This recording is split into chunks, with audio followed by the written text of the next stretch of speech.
Assalamualaikum warahmatullahi wabarakatuh. Alhamdulillah, alhamdulillahilladzi an'ama 'alaina bi anwa'i ni'amihil kamilah. Wassalatu wassalamu ala sayyidina Muhammadin muqtada jami'il ummah wa ala alihi wa ashabihi wa man tabi'ahum bi ihsanin ila yaumil qiyamah. Amma ba'd. Hadratul kurama, al-ulama yang sama-sama kita tunggu-tunggu barokah doanya, khususon di hadrati akhil karim Bapak Kiai Haji Amin Zubaidi selaku muassis dan mudirul ma'had Darul Falah beserta ibunya. Yang saya hormati segenap Dewan Ustadzah Pondok Pesantren Darul Falah yang selalu semangat dan giat mendidik putra putri sehingga menjadi generasi yang taat.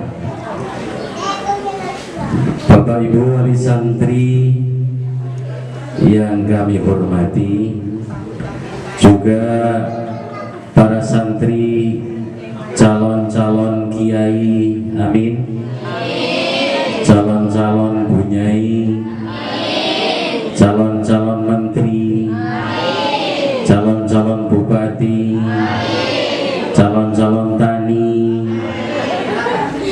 calon-calon mati, yang mudah-mudahan husnul khotimah.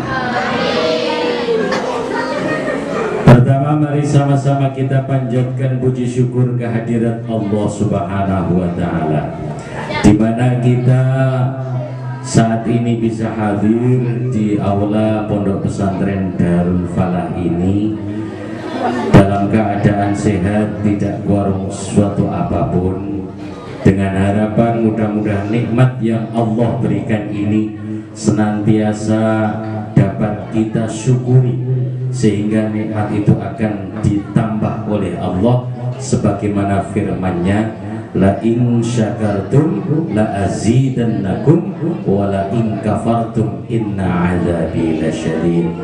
Jika kamu syukur nikmat, maka la azidannakum, pasti, jangan ragu ini.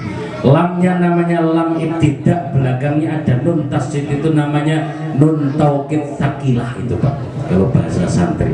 Ini seakan-akan Allah bersumpah, kalau kamu syukuri nikmat-nikmat Allah, maka pastinya 12 kali, enggak diragukan lagi. Maka makin tambah syukur, tambah ditambah nikmat oleh Allah. Amin ya rabbal alamin. Salawat salam semoga senantiasa dilimpahkan kepada sang revolusioner dunia yang telah membawa kita dari zaman jahiliyah menuju tatanan hidup ala Islamiyah, yang telah melepaskan kita dari cengkraman budaya edaniyah, lanang bubrah, wanita murah, menuju tatanan hidup ala Islamiyah yang penuh berkah. Bapak Ibu hadirin hadirat yang sama-sama mengharap rahmat Allah, ini pas tasyakuran kebetulan kita hampir masuk bulan puasa. Ibu-ibu, bapak-bapak wali santri ini tentunya sudah menunggu-nunggu bagaimana hasil daripada apa yang telah dicari oleh para santri dan putra-putri Bapak Ibu sekalian. Tidak kecewa dan tidak salah Bapak Ibu memasukkan anak-anaknya ke Pondok Pesantren Darul Falah. Kenapa? Karena manusia ini oleh Allah Subhanahu wa Ta'ala diciptakan lebih mulia daripada makhluk yang lain, Bapak Ibu. Apa yang membedakan manusia ini lebih mulia dari makhluk yang lain? Apakah karena manusia gemuk-gemuk? Tentu tidak. itu akan diberikan harga mahal kepada kerbau, sapi, kambing. Betul tidak? Kerbau, sapi, kambing asal gemuk-gemuk itu mahal harganya, Pak. Tapi manusia mulianya bukan karena gemuk dan kurusnya. Tidak ada tempat khusus kepada bapak-bapak yang gemuk-gemuk silakan duduk di kursi kehormatan. Tidak ada. Bukan gemuknya. Manusia mahal juga bukan karena pinter ngocehnya kayak burung. Kalau burung asal ngocehnya bagus, lomba menang, mahal. Manusia bukan ngocehnya, betul tidak? Manusia hebat, manusia ditinggikan oleh Allah Subhanahu wa Ta'ala karena manusia diberi lebih daripada yang lain. Binatang Allah kasih nafsu, Pak. Punya nafsu, punya keinginan. Tapi binatang tidak cuma dikasih insting perasaan saja. Tapi manusia diberi keinginan, diberi nafsu, dan manusia diberi oleh Allah akal. Sehingga dengan akal ini manusia bisa membedakan mana yang hak, mana yang batil, mana yang haram dan mana yang halal, mana benar, mana yang salah. Kan begitu. Kalau ayam punya keinginan langsung, ya, ayam jantan punya keinginan sama ayam betina langsung aja kejar, entah di depan kantor, di mana-mana, selesai masalah keinginan. Kalau monyet pengen makan enak, tinggal itu yang dilihat apa, oh belum siapa, nggak peduli dia, ambil aja makan. Tapi manusia nggak begitu. Manusia dikasih akal oleh Allah. Akalnya ini bisa dikasih ilmu, tinggal dimasuki apa akal itu. Kalau dimasuki ilmu agama, dia akan bisa membedakan mana yang benar, mana yang salah. Kalau dimasuki ilmu pengetahuan dan teknologi, dia akan bisa menyulap rumah yang tadinya cuma gubuk riok jadi gedung-gedung yang indah. Betul tidak? Manusia yang tidak punya sayap dengan akalnya ini akan bisa terbang lebih tinggi daripada burung-burung. Manusia yang nggak punya insang bisa menyelam sama dengan ikan-ikan. Ini dengan akalnya, Bapak Ibu sekalian. Maka akal manusia ini kalau diisi, dia punya keinginan, saya pengen makan. Makan apa? Makan pelem. Oh ya, itu ada pelem. Itu bukan pelem kamu, itu pelem tetangga. Itu hukumnya haram kalau kamu makan, karena akalnya sudah diisi. Sehingga manusia yang akalnya bisa mengendalikan nafsunya, dia akan punya rohani yang jernih. Dan inilah yang diharapkan dari putra-putri Bapak Ibu kita. Betul tidak, Pak? Iya. Kalau akalnya nggak bisa mengendalikan nafsunya, inilah yang namanya ashabus shimal, belok ke kiri. Maka akal bisa mengendalikan nafsu ini yang kita inginkan, sehingga generasi-generasi putra-putri kita ini akan menjadi generasi-generasi yang taat dan bisa memberikan syafaat. Tadi sudah disampaikan wisuda wa tahfidz 30 juz, ya kan? Alhamdulillah. Juz 30. Ya. Ya, mantap ini. Kata Nabi, man qara al-Qur'an fastadharahu fa ahalla halalahu wa harrama haramahu adkhalahu Allahul jannah wa syafa'ahu fi asratin min ahli baitihi kulluhu qad wajabat lahun nar. Siapa yang membaca Al-Qur'an, Bapak Ibu, siapa saja yang membaca Al-Qur'an dan juga menghafalkannya, entah itu 1 juz, 2 juz, kan belum ada keterangan, dihafalkan Al-Quran itu, kemudian dia halalkan apa yang dihalalkan Al-Quran, dia haramkan apa yang diharamkan Al-Quran, adkhalahul jannah, Allah akan masukkan dia ke dalam surga. Tidak hanya itu, wa syafa'ahu fi asratin min ahli baitihi, dan Allah akan berikan hak syafaat kepadanya 10 dari keluarganya. Qad wajabat lahunna, yang mana 10 keluarganya ini sebetulnya ini ahli neraka, dia harusnya masuk neraka. Diseret ketika anak-anak itu, silakan mas, oh mas dulu hafid Al-Quran, iya malaikat, oh silakan, tafadhol. Jadi malaikat nunggu di pintu surga, ada yang lewat, malaikat sedang membawa orang, diikat lehernya dengan rantai besi. Ayo cepat, ampun malaikat, ampun kamu gablek di dunia. Akhirnya ini ada yang nengok, malaikat, ya ada apa? Itu kayaknya paman saya malaikat. Iya ini paman kamu, tapi di dunia dia tidak salat, di dunia dia tak pernah membaca Al-Quran, di dunia dia durjana. Jadi malaikat, ini akan saya masukkan ke neraka. Jangan malaikat, itu kan paman saya.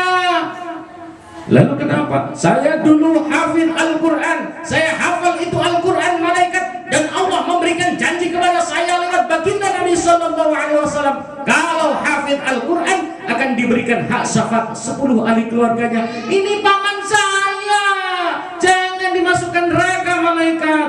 Malaikat matur kepada Allah, ya Allah, ini ada hambamu yang harusnya saya masukkan ke neraka, tapi ada anak ini minta dia dimasukkan surga, bagaimana ya Allah? Baik malaikat, itu sebagai janji aku, silakan dimasukkan ke dalam surga. Dimasukkan ke dalam surga karena syafaat anak yang hafid Al-Quran. Senang apa tidak bu? Iya, ini paman, apalagi ayahnya, ibunya.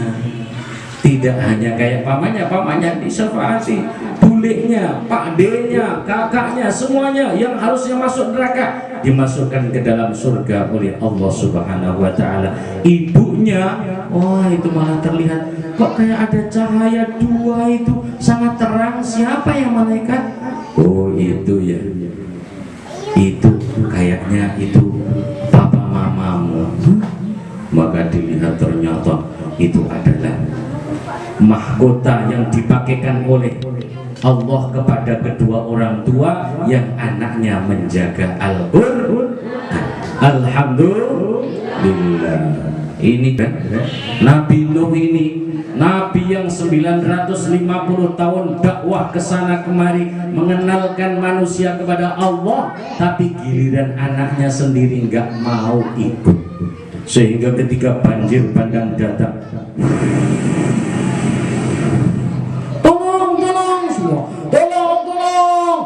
semua yang ikut Nabi Nuh masuk ke dalam kapal yang dibuatnya. Maka anaknya yang namanya kan anak ini lari, dia diteriaki, dipanggil oleh Nabi Nuh, ya bunayyarkam ma'ana wa la takum ma'al kafirin. Hai anakku Kan'an, siko nak siko ndak, awak ndak, ayo nak sini nak, jangan kalian bersama orang kafir, celaka kamu nak. Tidak ayah, saya akan naik ke atas gunung saya sana sehingga saya terselamat daripada banjir ini. Maka akhirnya banjir makin naik,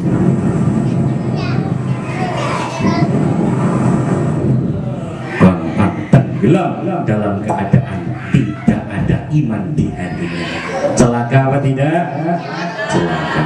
Maka Bapak Ibu sekalian, syukur alhamdulillah kita jauh dari zaman Nabi, tapi kita masih diberi iman oleh Allah, apalagi anak-anaknya dimasukkan ke pondok pesantren, dan itu investasi yang nyata bagi kita Bapak Ibu sekalian. Karena tadi akal ini kalau bisa mengendalikan keinginan, maka hati ini akan menjadi ruhani yang baik, dan manusia ini yang akan menjadi berharga karena ruhaninya.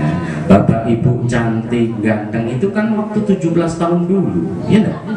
Anak-anak sekarang cantik-cantik, masih kulitnya masih kenceng-kenceng, hidungnya masih mancung-mancung. Itu kan sekarang. Tapi coba tunggu 50 tahun lagi. Kalau sekarang senyum orang terpesona, ya kan? Terkesima. Kalau 50 tahun lagi senyum kalian kira-kira gimana? Ya. Udah kulit sudah mulai keriput, ya kan? Pipi mulai kempot, mata melotot, badan reot, hidung melosot, gigi copot. Nggak ada lagi yang menarik, ya kan? Yang punya pangkat dan jabatan, punya mobil mewah, ya, punya pangkat, jadi camat, jadi pejabat, rumahnya gedung bertingkat, mobilnya mengkilat, istrinya 4. Itu kan kalau masih di dunia semua orang hormat. Tapi coba kalau sudah roh ini berpisah dengan badan, nggak ada lagi orang hormat. Betul tidak Pak? Yang gagah prakoso lirkat diratin kadut kocok, ora tedas bapak paluning pandi otot kawat balung besi, ditimbak lakak-lakak, dibedil mencicil, dipanah lakah-lakah, diantem mesa masin, ditunjuk uyang uyuk, digorok malah ngerokok. Hebat. Itu kan kalau masih hidup. Kalau sudah mati habis semuanya, ya kan? Habis. Anak istri yang tadinya katanya cinta mati bro, bohong saja. Kalau mati nemenin nggak mau. Sehingga kata teman saya yang ada di Jakarta, namanya Roma Irama, badan pun tak berharga sesaat ditinggal nyawa. Anak istri tercinta tak sudi lagi bersama, sejebatnya jasa dipendam. Sejebatnya jasa dipendam karena tak lagi dibutuhkan. Diri yang semula dipuja kini bangkai tak berguna. Mirip kan?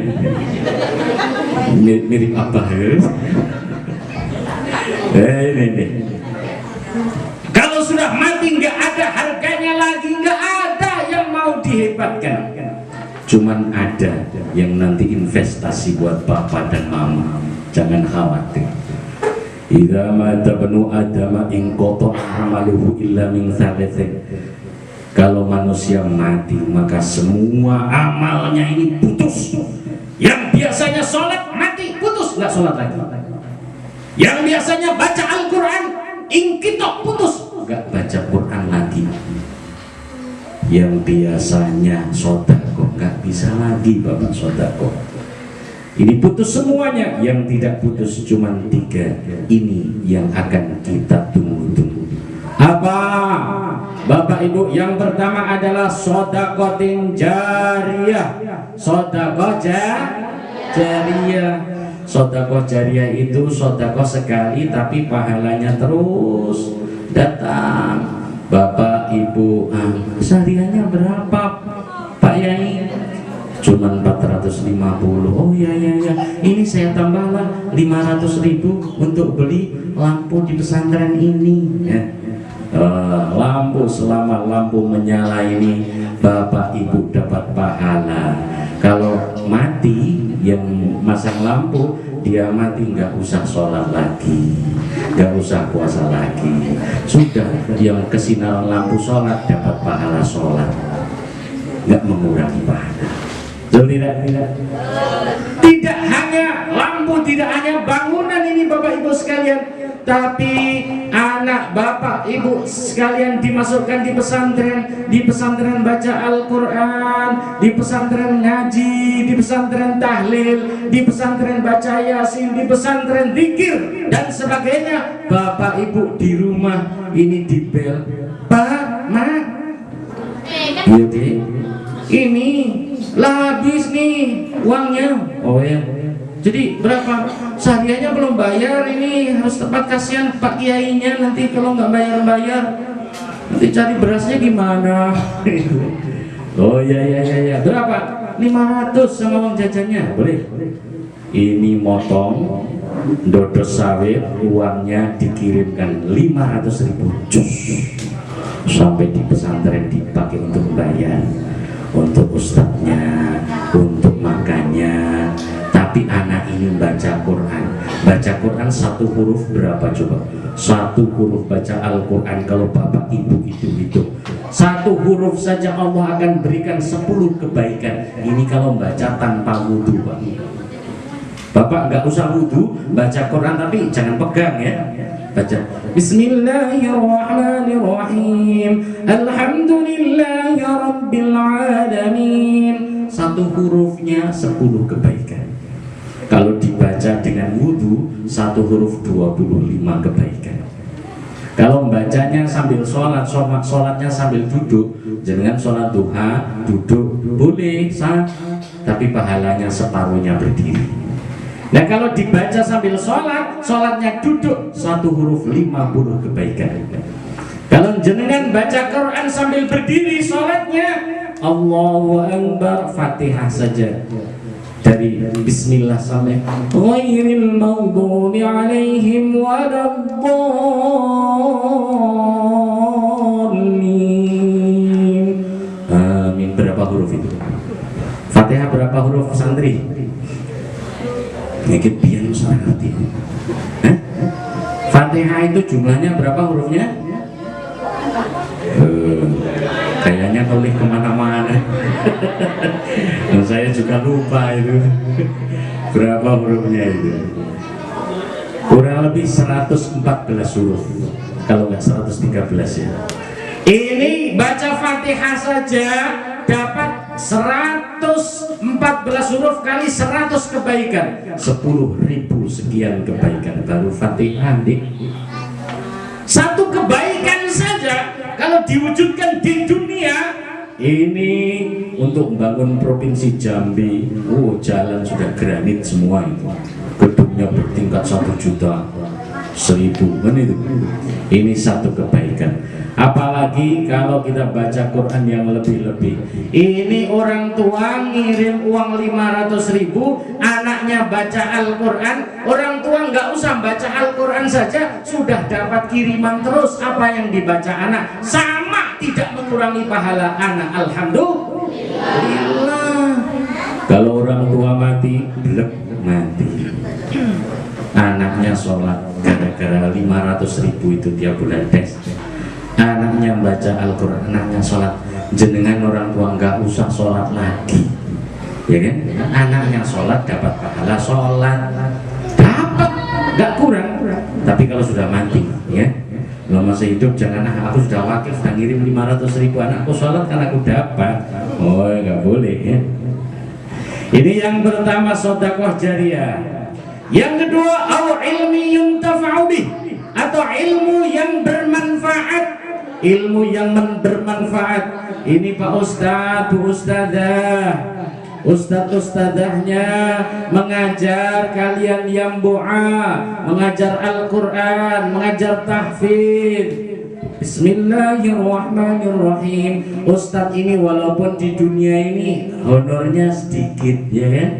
Kalau dibandingkan dengan para pengusaha kan jauh ya. Tapi sebenarnya ini sedang membuat multi level marketing yang luar biasa, ya toh? Ini ustadznya nanti ngajari anaknya, putra putrinya jadi ustadz lagi. Nanti dia punya murid 10 lagi, ustadznya dapat 11 sama yang satu.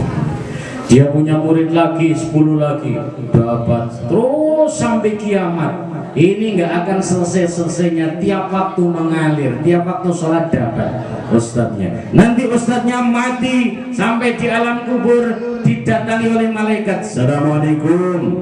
Waalaikumsalam. Mana anda? Siapa? Saudara? Saya malaikat. Oh, ada apa malaikat? Ini ustadz, saya membawa kiriman. Kiriman apa? Kiriman dari dunia. Apa? Ini Ustaz, ini kunci istana. Istana megah sekali, tingkat 1 juta. Indah sekali, rumahnya bagus. Itu kendaraannya Ustaz, ini kuncinya dibawa. Oh ya, akhirnya didapat. malaikat begitu hebatnya ini. Kenapa ini kok saya kok dapat kiriman begitu? Itu gara-gara sampean punya murid di Darul Falah tuh loh, yang namanya si ini dari Pulau Panjang tuh. Nah ini dari Ragunas itu. Oh, ini bagi saya kesini, saya bawa lagi kiriman. Kalau yang lain-lain sedang baca Quran, yang lainnya sedang sholat. Oh, luar biasa ini malaikat. Tapi malaikat saya usul apa? Kalau saya ngajar itu dulu, saya kan cuma di pesantren. Yang ngantar anak itu ke pesantren saya ada. Kalau saya dapat, dia juga harus dapat. Dialah yang menyebabkan anak itu masuk pesantren saya, sehingga saya ajari Al-Quran, saya ajari kebenaran. Siapa itu Ustaz? Itu adalah bapak ibunya. Kalau saya dapat, orang tuanya itu malaikat harus dapat sama dengan saya. Oh, tentu malaikat. Mandalla ila khairin, siapa yang menunjukkan jalan kepada kebenaran, maka dia dapat pahala yang sama. Bapak ibu juga dapat dari ilmu yang bermanfaat ini. Sedekah jariyah tadi dapat kan? Ilmu manfaat juga dapat. Nih, yang ketiga, awaladin salihin yad'ulah, atau anak yang soleh yang mendoakan kepada kedua orang tua. Apalagi yang ini memang super khusus ya kan, anak yang soleh mendoakan orang tuanya. Kalau nggak dididik pesantren susah, orang tua mau mati, apalagi banyak dosa, anaknya malah sibuk, Pak aku mau balap motor dulu, wah repot ya kan. Padahal Masya Allah, akal kalau nggak digunakan Bapak Ibu sekalian, anak nggak didik, akal nggak diberikan ilmu agama, maka itu jatahnya adalah ashabus simal, kiri. Tadi akal digunakan kanan, akal nggak digunakan kiri, betul tidak? Kalau mati yang sebelah kiri ini, Masya Allah, anaknya nggak dimasukkan pesantren, dibiarkan begitu saja, sakit sudah keras, nggak ada yang peduli, suruh baca Quran malah baca komik, suruh baca Quran anaknya malah Facebookan. Susah apa tidak jadi orang tua? Susah tidak Bu? Oh, susah ini. Malaikat datang itu sudah petir menyambar-nyambar.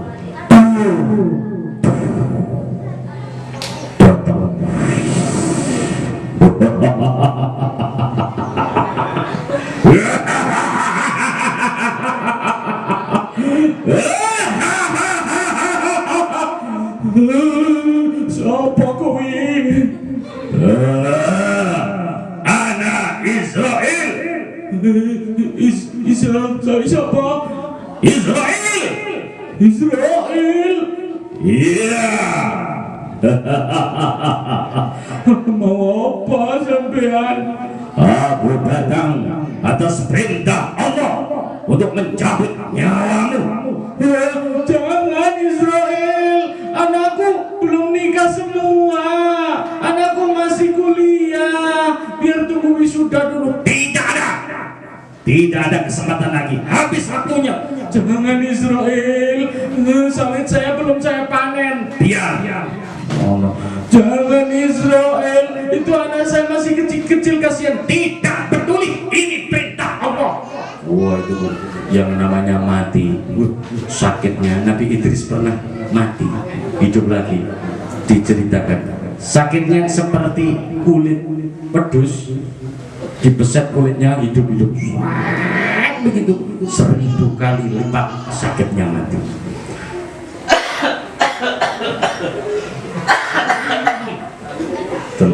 Terlalu keras ini.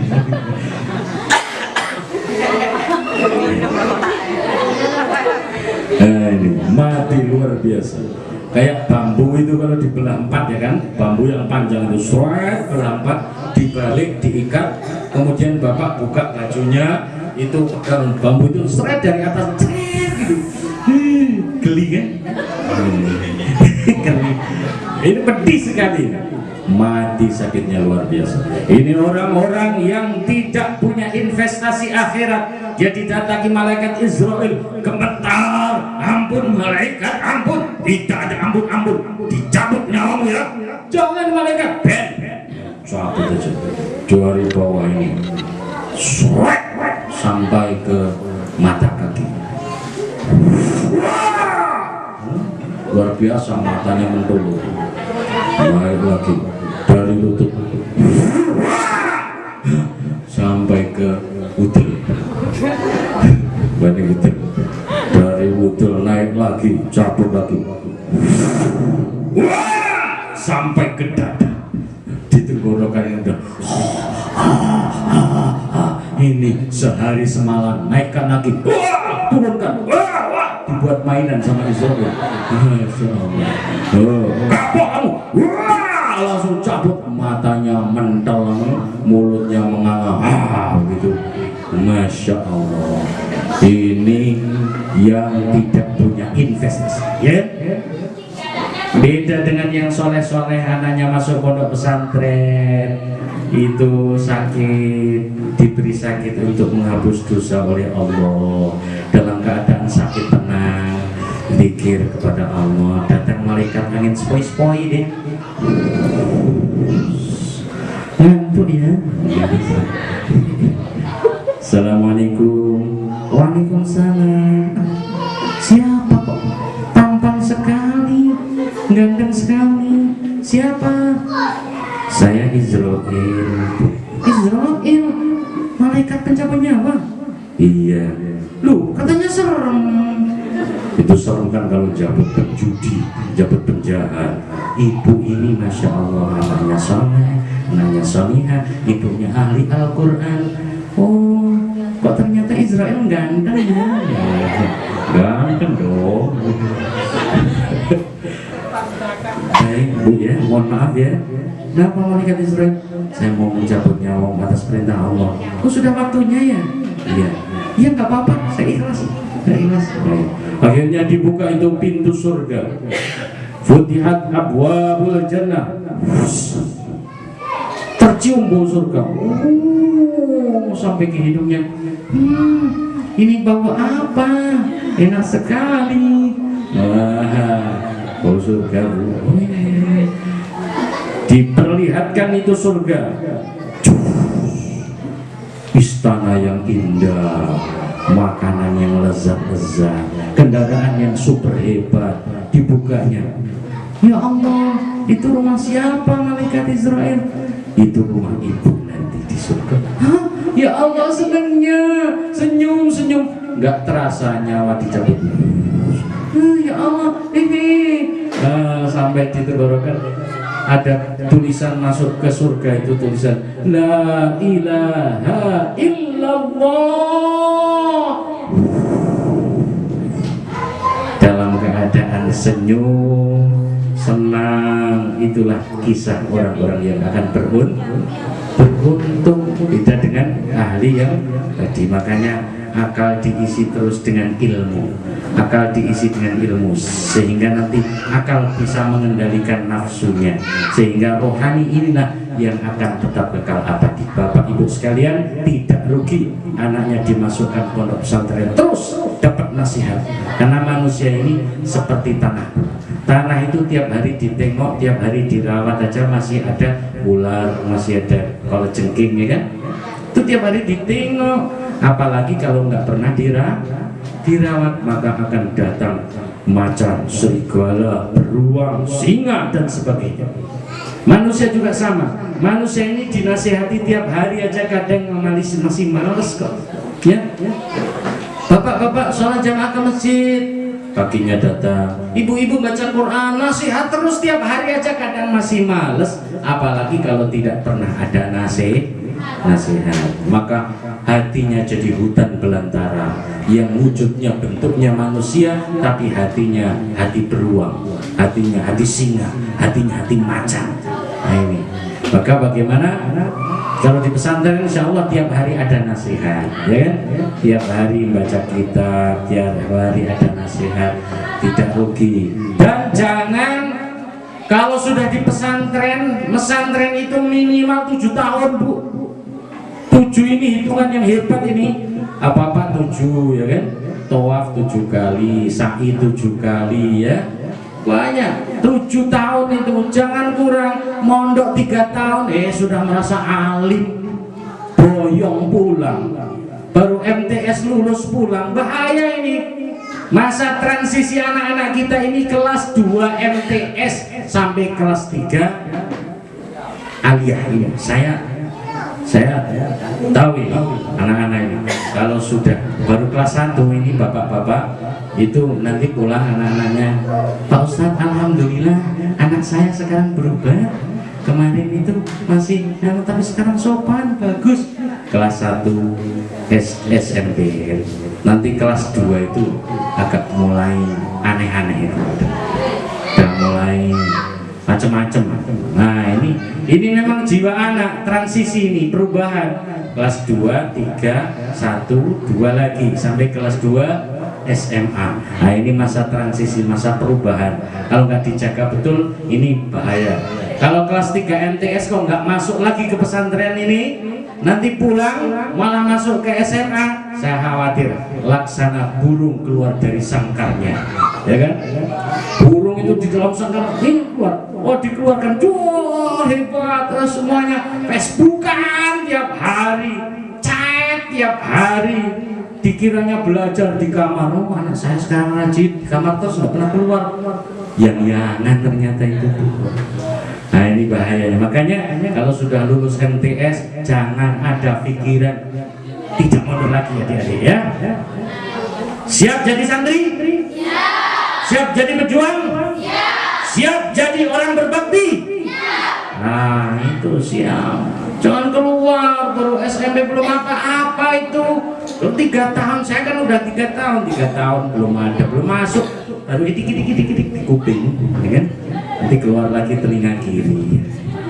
Adik-adik jangan merasa rugi di pesantren, nggak pegang HP jangan merasa rugi. Rohani jiwa kalian, apalagi cewek-cewek ini, Masya Allah, yang berharga ini bukan wajah-wajahmu yang ayu, tapi hati di balik wajah cantik itu, ya kan? Makanya kata teman saya yang ada di Jakarta, namanya Roma Irama,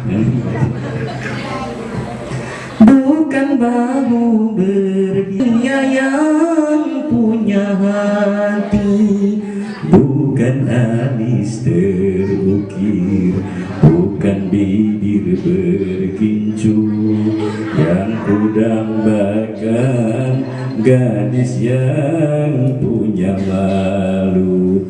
Cinta karena dasi, sisi akan segera basi. Cinta karena gincu, cucu akan segera layu. Semangat dong? Iya.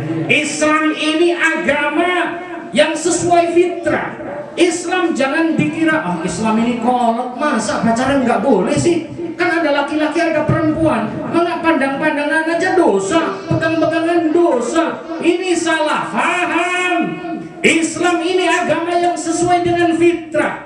Islam jelas membuat, Allah membuat laki-laki, buat perempuan, silahkan berhubungan bebas laki-laki perempuan, tapi harus ada aturan. Sebab kalau sesuatu nggak ada aturan itu kacau, betul tidak? Sekolahan nggak ada aturan, kacau. Anak-anak santri-santri malah naik meja jadi guru. Keluarga nggak ada aturan, kacau. Negara nggak ada aturan, kacau. Islam ini punya aturan. Yang namanya aturan itu kalau diikuti, wong yang membuat aturan Allah pasti untuk kebahagiaan hambanya. Silakan laki-laki perempuan, tapi sabar, harus lewat aturan yang dinamakan nikah. Ini aturan yang sangat indah dalam Islam ini. Islam nggak melarang. Kalau misalnya ada aturan khusus kiai, khusus ustadz tidak boleh nikah, kira-kira gimana Pak Yai? Kalau ada aturan begitu kira-kira gimana? Sesuai fitrah apa tidak? Enggak, wong laki-laki perempuan diciptakan itu ada aturan, memang silahkan hubungan kok. Ini fitrahnya manusia begitu, kok ada aturan nggak boleh nikah. Bisa rontok sih buat saya ini kan. Nggak nikah-nikah bahaya ini.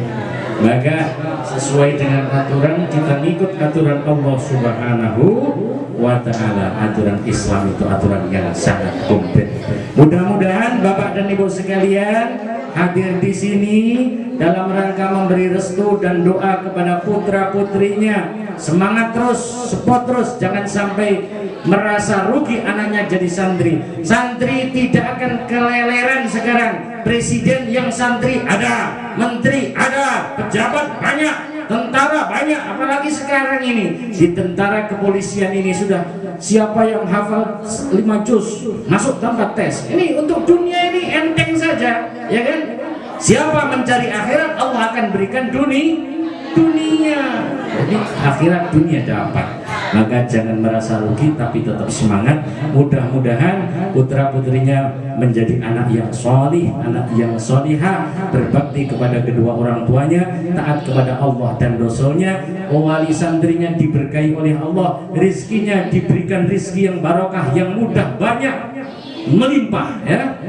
Ilmunya menjadi ilmu yang manfaat, keluarganya sakinah, dan pondok pesantrennya Darul Falah mudah-mudahan oleh Allah semakin ditambah keberkahannya. Pak Yainya diberikan umur yang panjang dalam ketaatan kepada Allah Subhanahu wa ta'ala. Ustadz-ustadznya diberi kesabaran dalam mendidik dan mengajar santri-santrinya, sehingga tercipta Darul Falah yang gemah ripah penuh berkah. Amin ya rabbal alamin. Demikian yang saya sampaikan, mudah-mudahan ada manfaatnya dari awal hingga akhir. Segala kekhilafan saya mohon maaf yang sebesar-besarnya. Saya akhiri, aqulu qouli hada wa astaghfirullahal azim li wa lakum. Wassalamualaikum warahmatullahi wabarakatuh.